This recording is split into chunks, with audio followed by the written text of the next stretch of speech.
Welcome back to the channel guys. कैसे हैं आप लोग? आशा करता हूं आप लोग अच्छे होंगे। तो एक नए एसएमई आईपीओ का नोटिफिकेशन आया है फ्रेंड्स। फिलहाल में हम इस वीडियो के अंदर उसी एसएमई आईपीओ को कवर करेंगे, जानेंगे उसकी डिटेल्स के बारे में, कंपनी क्या करती है, क्या बनाती है, कंपनी के क्या फाइनेंशियल्स हैं और अभी करेंटली इस आईपीओ का क्या ग्रे मार्केट प्रीमियम चल रहा है। तो सारा कुछ जानेंगे इस वीडियो के अंदर, तो बने रहिएगा वीडियो में। तो मैं जल्दी से लगा लेता हूँ आईपीओ वाला पेज, वहीं पर हम हमारे डिस्कशन को कंटिन्यू करेंगे फ्रेंड्स। तो फ्रेंड्स ये हम लोग आ गए हमारे आईपीओ वाले स्क्रीन पे। बात करें आईपीओ के नाम की, तो आईपीओ का नाम है एचएम इलेक्ट्रोमैग्नेट लिमिटेड। ये एक एसएमई आईपीओ है फ्रेंड्स। ये आईपीओ ओपन होगा 24 जनवरी को, क्लोज होगा 28 जनवरी के दिन।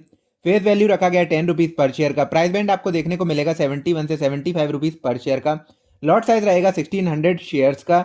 बात करें इशू साइज की, तो जो इस आईपीओ का टोटल इशू साइज है वो है 27 करोड़ 74 लैक्स का, जो कि पूरा का पूरा फ्रेश इशू है। इस आईपीओ में कोई भी ऑफर फॉर सेल हमें देखने को नहीं मिल रहा है फ्रेंड्स। बात करें इसकी लिस्टिंग कहाँ पे होगी, तो आपको इसकी लिस्टिंग देखने को मिलेगी बीएससी एसईएमई पे फ्रेंड्स।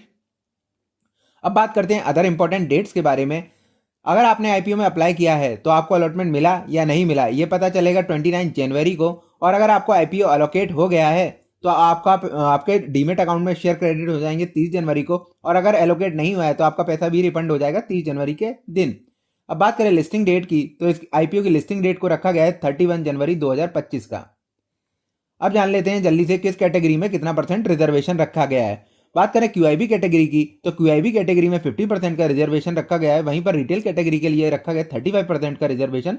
और एचएनआई कैटेगरी के एज यूजल 15% का रिजर्वेशन रखा गया है फ्रेंड्स। अगर आपको रिटेल कैटेगरी में एप्लीकेशन लगानी है तो आपको मिनिमम 1 लॉट की एप्लीकेशन लगानी पड़ेगी, जिसकी वैल्यू होगी 1,20,000 रुपीज़। वहीं पर अगर आपको एचएनआई कैटेगरी में एप्लीकेशन लगानी है तो आपको मिनिमम 2 लॉट्स की एप्लीकेशन लगानी पड़ेगी, जिसकी वैल्यू होगी 2,40,000 रुपीज़। अब जल्दी से जान लेते हैं प्रमोटर की होल्डिंग के बारे में। तो अभी प्री आईपीओ जो प्रमोटर की होल्डिंग है वो है 97.47% की। वहीं पर आफ्टर द इशू ये होल्डिंग घटकर हो जाएगी 71.15% की। अब जल्दी से जान लेते हैं फ्रेंड्स कंपनी के बारे में।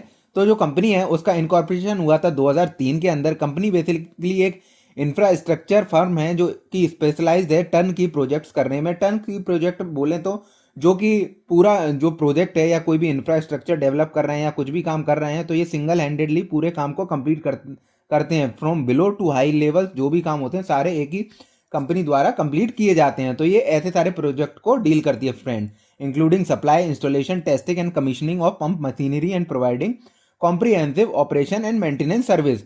ये कंप्लीट करने के साथ साथ मेंटेनेंस सर्विसेज भी प्रोवाइड करवाती हैं फ्रेंड्स, है ना। और बात करें अदर जो इनका कोर बिजनेस है वो इंक्लूड करता है electrification project with Indian railway, bank and municipal corporation, यानी कि ये गवर्नमेंट बॉडीज के संग भी काम करती है कंपनी, है ना। और इन्होंने एक ईपीसी प्रोजेक्ट भी स्टार्ट किया है, वो इंक्लूड करता है laying of cross country pipeline and civil work for water supply project such as water treatment plants, pump houses, diesel generator, panel rooms, instrument. ये सारे काम ये कंपनी कर रही है फ्रेंड, है ना। बात करते हैं हम जल्दी से इनके क्लाइंट्स के बारे में। तो जैसा कि ये लोग इंडियन रेलवे, बैंक और म्युनिसिपल कॉरपोरेशन के लिए काम करती हैं, तो जो इनके क्लाइंट्स हैं वो बेसिकली हमारे स्टेट गवर्नमेंट है, सेंट्रल गवर्नमेंट है और म्युनिसिपल कॉरपोरेशन है और द बैंक सेक्टर और एजुकेशनल इंस्टीट्यूट्स हैं। तो ये सारे इनके क्लाइंट्स हैं। तो जो गवर्नमेंट बॉडी जैसा कि मैंने बताया वो सारे इनके और क्लाइंट्स हैं, चाहे वो स्टेट गवर्नमेंट हो चाहे वो सेंट्रल गवर्नमेंट हो। और स्टेट गवर्नमेंट के अंदर जो म्युनिसिपल कॉरपोरेशन है वो सारे भी इनके क्लाइंट्स हैं। बात करें इनके जो कहाँ पे ये इन्होंने हैंडल किए हैं प्रोजेक्ट या ऑपरेट किए हैं, तो ये नेशनल वाइड पूरे इंडिया के अंदर इन्होंने हैंडल किए हैं। और बेसिकली जो लोकेशंस हैं वो हैं राजस्थान, महाराष्ट्र, मध्य प्रदेश, कर्नाटक, पंजाब और चंडीगढ़ के अंदर फ्रेंड्स।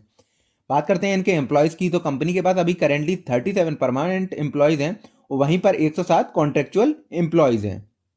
ये तो हुई कंपनी के बारे में बात फ्रेंड्स। अब जल्दी से जान लेते हैं कंपनी के फाइनेंशियल्स के बारे में। तो ये मैंने फाइनेंशियल लगा लिए हैं फ्रेंड्स कंपनी के। जो भी आपको फिगर स्क्रीन पे दिख रहे हैं वो सारे इन करोड्स हैं। बात करें एसेट की, तो एसेट हमें कंटिन्यूसली ग्रोइंग स्टेज में देखने को मिल रहे हैं। 64 से 72 करोड़ के हो चुके हैं बाय द ईयर 23 टू 24। वहीं पर बात करें रेवेन्यू की, तो रेवेन्यू में भी हमें अराउंड 16 टू 17% का जंप देखने को मिल रहा है। 101 करोड़ से बढ़कर ये 117 करोड़ पे पहुंच चुके हैं। बात करें प्रॉफिट आफ्टर टैक्स की, तो उसमें भी हमें जंप देखने को मिल रहा है। 6 करोड़ से बढ़कर ये 8 करोड़ तक पहुंच चुके हैं। बात करें बोरोइंग्स की, तो कंपनी के पास अभी हल्की फुल्की बोरोइंग्स हैं।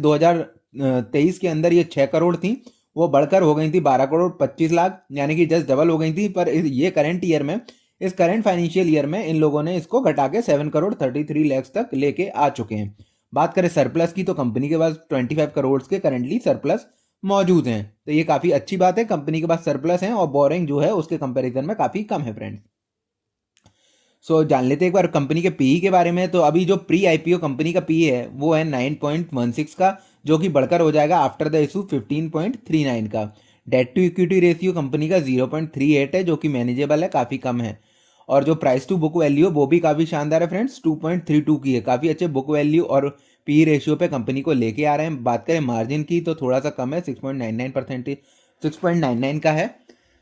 सो ये तो हो गई कुछ केपीआई इंडिकेटर के बारे में बात और पी रेशियो के बारे में बात। अब लगा लेता हूं मैं फ्रेंड्स इसका current grey market premium. So friends ये हम लोग आ गए हमारे करंट ग्रे मार्केट प्रीमियम वाले पेज पे। बात करें इसके जीएमपी की, तो करंटली अभी इसके जीएमपी में ट्रेड होना चालू नहीं हुआ है, क्योंकि इसका नोटिफिकेशन अभी ही आया फ्रेंड्स। पर आने वाले टाइम में हमें इसके जीएमपी में ट्रेड होता हुआ देखने को मिलेगा। अब आते हैं फ्रेंड्स हम हमारे फाइनल क्वेश्चन पे कि इस आईपीओ में हमें अप्लाई करना चाहिए या नहीं करना चाहिए। तो as usual friends, listing gain के लिए आप लोग जा सकते हैं अगर इसके जीएमपी में आपको 40 to 50% का गेन देखने को मिलता है। और बात करें लॉन्ग टर्म की, तो लॉन्ग टर्म के लिए कंपनी का जो क्लाइंट्स हैं वो गवर्नमेंट बॉडीज़ हैं, तो काफ़ी अच्छे क्लाइंट्स हैं, एक स्टेबल क्लाइंट्स हैं। और जो इनका वर्किंग स्टाइल है वो भी काफ़ी अच्छा है फ्रेंड्स, है ना। जो प्रोजेक्ट्स को ये लेते हैं पूरा का पूरा करके कंप्लीट करके देते हैं, और जो गवर्नमेंट बॉडी हैं उनका काम चलता ही रहता है। तो आगे आने वाले भविष्य में हमें अच्छा ये कंपनी ग्रो करते हुए देखने को मिल सकती है। और जो इसके रेवेन्यू फिगर हैं वो भी कंटिन्यूसली हमें ईयर ऑन ईयर बेसिस पे अच्छा ग्रो करते हुए देखने को मिल रहे हैं।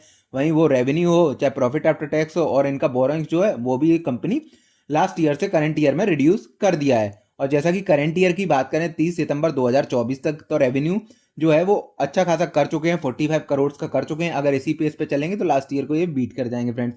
और वहीं पर बात करें प्रॉफिट आफ्टर टैक्स की, तो वो भी 3 करोड़ 34 लाख का है। तो ठीक है, वो भी अगर ऐसे ही चलेगा तो जो लास्ट ईयर किया था उधर तक ये पहुंच जाएंगे।